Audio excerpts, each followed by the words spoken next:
आइए मेरे दोस्तों, आपका स्वागत है मेरे YouTube चैनल पर। सभी के मंगल की कामना करते हुए, जैसा कि आप श्रवण करते हैं प्रतिदिन पंचदशी के जो तत्व विवेक प्रकरण है, आइए श्री महाराज जी के श्रीमुख से हम आगे श्रवण करें। सभी के मंगल की कामना करते हुए पुनः पुनः हम सब मिलकर श्रवण करें। ईश्वरो गुरुरात्मेति मूर्तिभेद विभागिने व्योमवद्व्याप्तदेहाय दक्षिणामूर्तये नमः। ओम शांति शांति शांति। हम लोग पंचदशी को लेकर विचार कर रहे, उसमें भी जो प्रथम प्रकरण है तत्व विवेक नाम से जो प्रसिद्ध, उसी को लेकर चिंतन कर रहे हैं।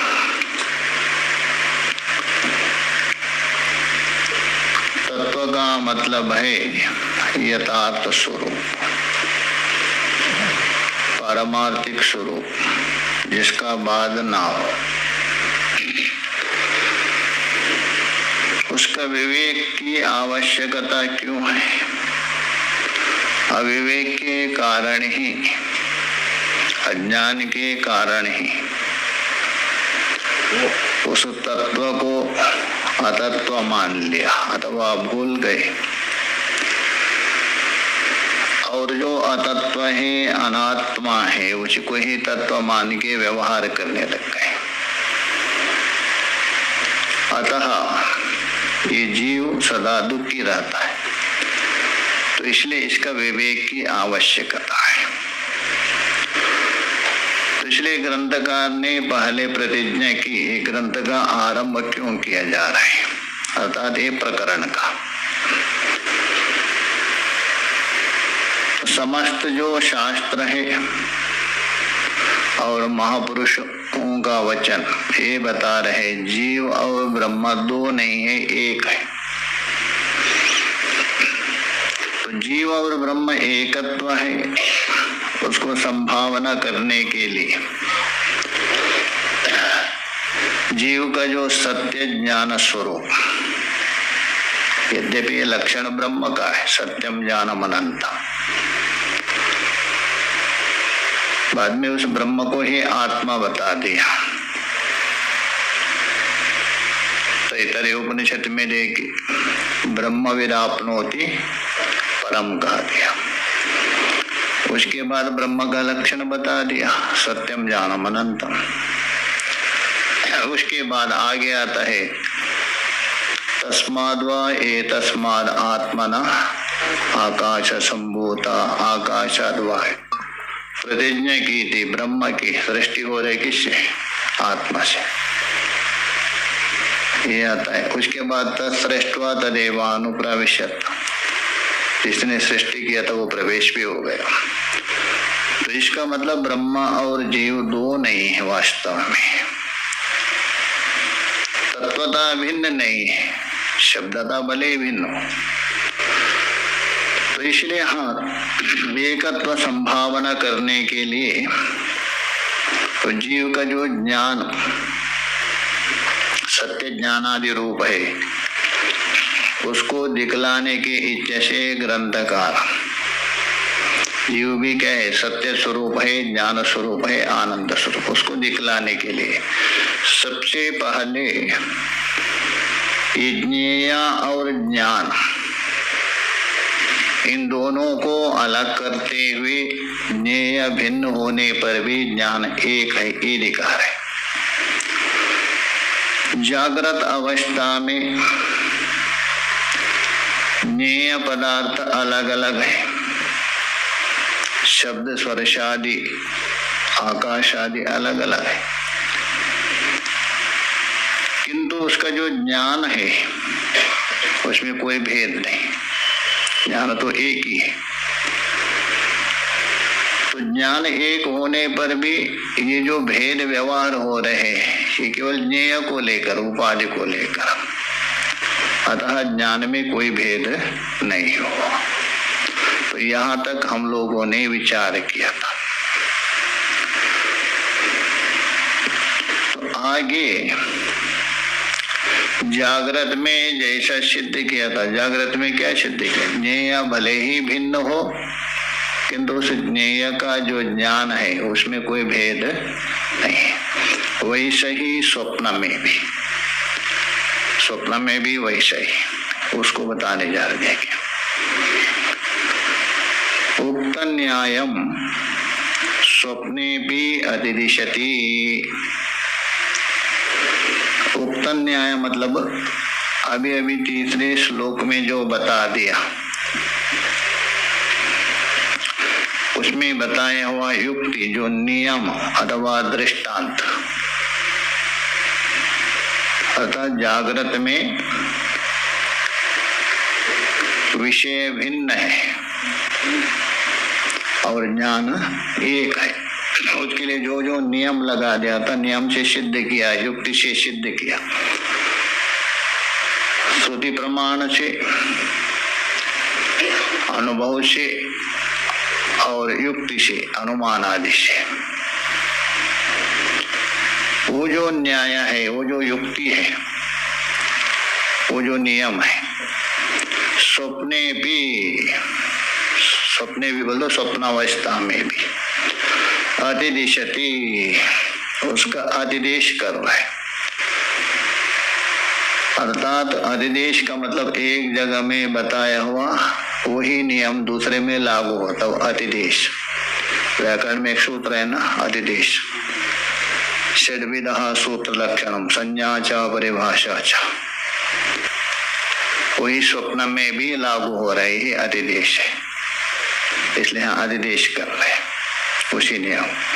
तो कहने का मतलब जागृत में क्या था? विषय भिन्न भिन्न था और विषय ज्ञान एक है। वैसे ही स्वप्न में भी विषय क्या है? भिन्न भिन्न है, किंतु ज्ञान क्या है? एक है, स्वप्निय। वो सिद्ध कर रहे, वही अतिदेश। उसी को ये श्लोककार बता रहे, देखिए। तथा स्वप्ने त्रवेद्यम तो न स्थिरम जागरे स्थिरम तद्भेदोतस्तयो संवे देकरूपा न भिद्यते। तथा यथा का अध्याय कर दीजिए। यथा जागृत अवस्थायाम, जैसा जागृत में विषयों में भेद सिद्ध किया था, उसमें हेतु क्या दिया? वैचित्र्यात् हेतु दिया था ना। जागरे वेद्यः शब्द स्पर्शादयो पृथक्, वैचित्र्यात्। वैचित्र्य अर्थात विलक्षण हेतु के द्वारा विषयों को भेद सिद्ध किया था। वैसे ही यहाँ भी स्वप्न में भी वैचित्र्यात्, विषय भिन्न है, और जागृत में संविद को एक रूप सिद्ध किया था, तो हो गया यथा।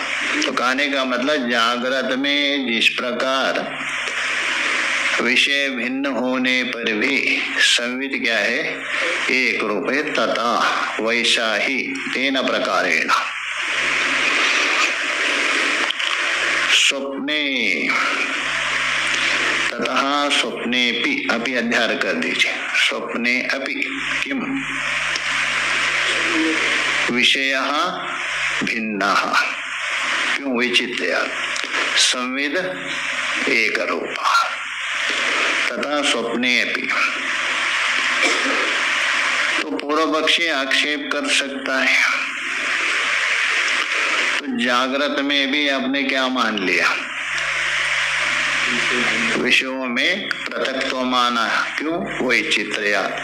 स्वप्न में भी पृथक माना अथवा भिन्न माना, वही चित्र होने से। विषयों में दोनों में समानता हुई कि नहीं? वहां भी भेद है विषयों में, यहाँ भी भेद है। और वहां भी संविद एक रूप है, वहां मतलब जागृत में। स्वप्न में भी तथा कहा दिया ना संविद। तो जागृत और स्वप्न ये दो नाम क्यों रख दिया? दोनों में भेद क्या है? ये जागृत अवस्था है, ये स्वप्न अवस्था है, ये जागृतीय पदार्थ है, ये स्वप्नीय पदार्थ, ये क्यों व्यवहार होता है? ये प्रश्न है, उसका उत्तर है आगे। अत्र वेद्यम तो, अत्र बोल दो अस्मिन स्वप्नावस्थायाम, सप्तमी है तरल प्रत्यय।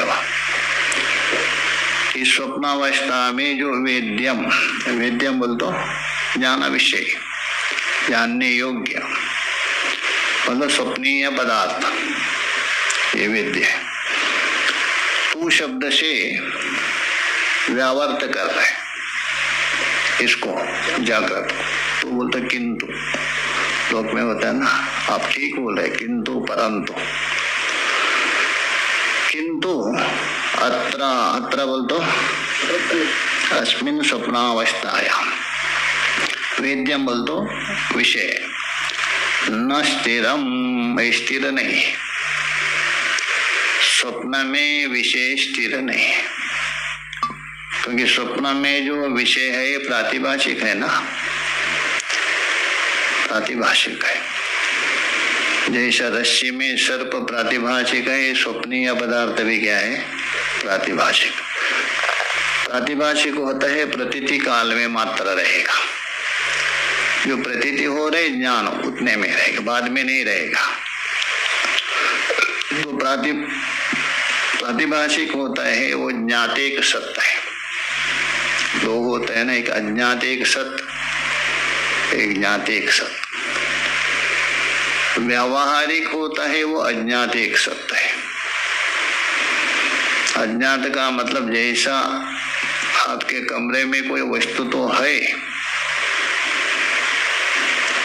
कोई पूछेंगे आपके कमरे में घड़ी है अथवा अन्य कोई है, किंतु किस रूप से? अज्ञात है। मतलब वस्तु पहले है, बाद में आपका ज्ञान होता है। अज्ञात एक सत्य। ज्ञात एक सत्य बोल तो जिस समय में ज्ञान हो गया उसी समय वस्तु सत्य रूप से दिख रहा, पहले वस्तु नहीं। अच्छा मान लीजिए रस्सी में सर्प दिख रहे आपको, किसमें? रस्सी में। तो जिस समय में आपने देखा उसी समय में वो सर्प है। क्या पहले सर्प था, आपको ज्ञान नहीं हुआ, बाद में ज्ञान हुआ, ऐसा है क्या? ऐसा नहीं। जिस समय में आपकी दृष्टि गई, आपने देखा उसी समय ज्ञात एक सत्य है। किंतु बिल में अथवा अपना घर में सर्प चुप के बैठा था, किंतु आपको ज्ञान नहीं था, बाद में आपने देखा तभी ज्ञान होगा। वो क्या है? अज्ञात एक सत्य। सर्प तो पहले ही था, वहां बैठा था, किंतु आपको ज्ञान नहीं हुआ था, बाद में हुआ। सर्प था पहले, बिल में हो अथवा आपका कोई कमरे में छुप के बैठा, बाद में हुआ। किंतु रस्सी में सर्प पहले था, ज्ञान बाद में, वैसा है क्या? बस उसी तत्क्षण में ज्ञान हुआ, ज्ञात एक सत्य। स्वप्न में भी ऐसा है। तो इसलिए जहाँ ज्ञात एक सत्य होता है वो प्रातिभाषिक माना। प्रातिभाषिक बोलो जो दिख रहे तब तक। तो इसलिए बता रहे अत्र, अत्र मतलब उस स्वप्नावस्था में, वेद्यम तो न स्थिरम, स्वप्नीय पदार्थ स्थिर नहीं।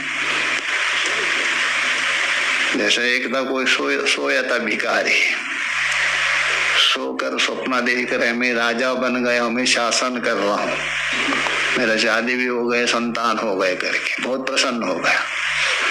जैसे ही स्वप्न टूट गया बस वही नीचे सोया है बस। ये स्वप्नीय पदार्थ है, तात्कालिक है, इसलिए बोल रहे हैं न स्थिरम। क्यों न स्थिरम? प्रातिभाषिका। और जागरे स्थिरम।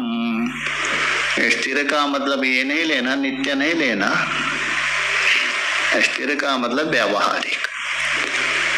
स्वप्नीय पदार्थ की अपेक्षा जागृत का पदार्थ क्या है? स्थिर है। जैसे कल आप यहाँ सत्संग भवन को देखा था, आज भी है। मोबाइल को देखा था, आज भी है, और थोड़े दिन में भी रहेगा। किंतु स्वप्न तो वही नहीं रहता है ना, इसलिए क्या है? स्थिर है। स्थिर का मतलब अपेक्षक, व्यावहारिक। तो इसलिए दोनों में अंतर हुआ क्या? नहीं। स्वप्न के पदार्थ है अस्थाई, जब तक आपको ज्ञान हो रहे तब तक, उसके बाद नहीं। किंतु जागृत के पदार्थ स्थिर है। स्थिर मतलब स्थायी, अपेक्षक। इसलिए दोनों में भेद है। उसी को ही कार्यकार ने क्या किया? एक क्षण, मन के क्षण में, ये द्वितीय क्षण में, बस यही अंतर है। तद्भेदो, इसलिए तद्भेदो, तद्भेद बोलते इन दोनों का भेद है। किसमें? स्वप्न और जागृत में भेद है। एक स्थिर नहीं है, एक स्थिर है, बस इतना ही भेद, और कोई भेद नहीं है। अतः वहां कार्यकार को कहना पड़ा क्या? जागृत और स्वप्न दोनों के स्वप्न ही, दोनों को क्या संज्ञा दिया है? स्वप्न संज्ञा। स्वप्न का मतलब सोना। स्वप्न का अर्थ क्या? सोना होगा, भूल गए? चलो अच्छी बात है। स्वप्न का अर्थ क्या किया था वहां? हाँ जी,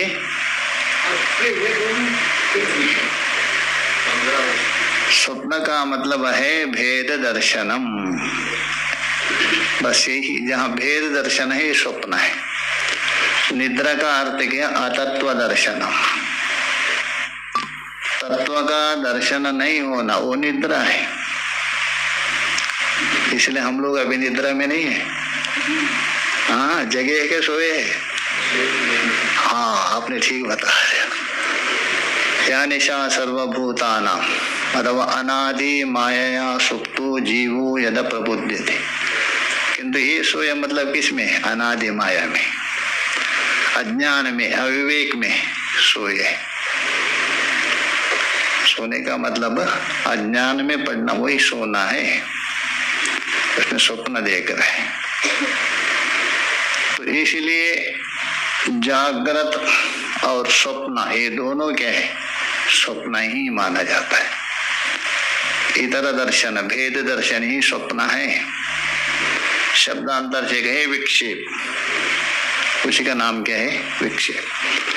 तत्व का दर्शन नहीं होना निद्रा है। तो इसलिए यहाँ दोनों स्वप्न होने पर भी, जागृत और स्वप्न, भेद क्या है? एक स्थिर है, एक अस्थिर। वहां एक क्षण और द्विक्षण कहा दिया था। तो इसलिए बता तद भेदो, तद बोल तो ताभ्याम, उन दोनों में भेद। किन में? स्वप्न और जागृत में, बस इतना ही भेद है। अतः तयोः संवित। तो प्रश्न हो सकता है, अच्छा जागृत और स्वप्न में आपने भेद माना है ना, भले वो स्थिर और अस्थिर हो, भेद तो स्वीकार किया। तो वैसे ज्ञान में भी भेद होना चाहिए, ज्ञान में भी भेद होना चाहिए। क्योंकि जागृत और स्वप्न में यदि भेद है तो उनका ज्ञान में भी क्या होना चाहिए? भेद होना चाहिए। जैसा घट और पट में भेद है क्या? नहीं। किंतु घट और पट का ज्ञान में भेद है। कल ही बताया था, विशिष्टत्वेन भेद है, ज्ञानत्वेन कोई भेद नहीं। तो वैसे ही यहाँ भी, जैसा जागृत में घट ज्ञान, पट ज्ञान, मट ज्ञान आदि ज्ञान में कोई भेद नहीं, घटपट आदि में भेद होने पर भी ज्ञान में कोई भेद है नहीं। वैसे ही जागृत और स्वप्न में भेद होने पर भी स्थिरत्व अस्थिरत्व, किंतु ज्ञान में कोई भेद नहीं। वही बता रहा। अतः तयो बोल दो जागृत स्वप्नयो संवित, जागृत और स्वप्न का जो ज्ञान वो क्या है? एक रूप, वो अनेक रूप नहीं है, एक रूप है। क्योंकि संवित ही आत्मा है, आत्मा ही क्या है? ब्रह्म है, उसमें कोई भेद नहीं, भेद संभव नहीं। हाँ, वृत्ति ज्ञान लेते हो भेद हो सकता है, किंतु वृत्ति ज्ञान है क्या? अरे वृत्ति ज्ञान थोड़ी बनते, वृत्ति है व्यवहार के ज्ञान की उपाधि होने से वृत्ति रपि ज्ञान, वृत्ति ज्ञान थोड़ा है। उसको समझाने के लिए वृत्ति ज्ञान कहा गया। तो इसलिए संवित का मतलब यहाँ स्वरूप ज्ञान लेना, निरुपाधि। एक रूप, वो एक रूप मतलब एक स्वरूप है, चाहे तो जागृत का ज्ञान हो अथवा स्वप्न का ज्ञान, ज्ञान में कोई भेद नहीं, ज्ञानत्व नहीं। न भिद्यते, अतः न भिद्यते, इसलिए भेद नहीं है किसमें? जागृतीय और स्वप्न का ज्ञान में कोई भेद नहीं, ज्ञानत्वेन। विषय को लेकर तो भेद है ही है, जागृत को लेके भेद नहीं। न विद्यते, भेद नहीं।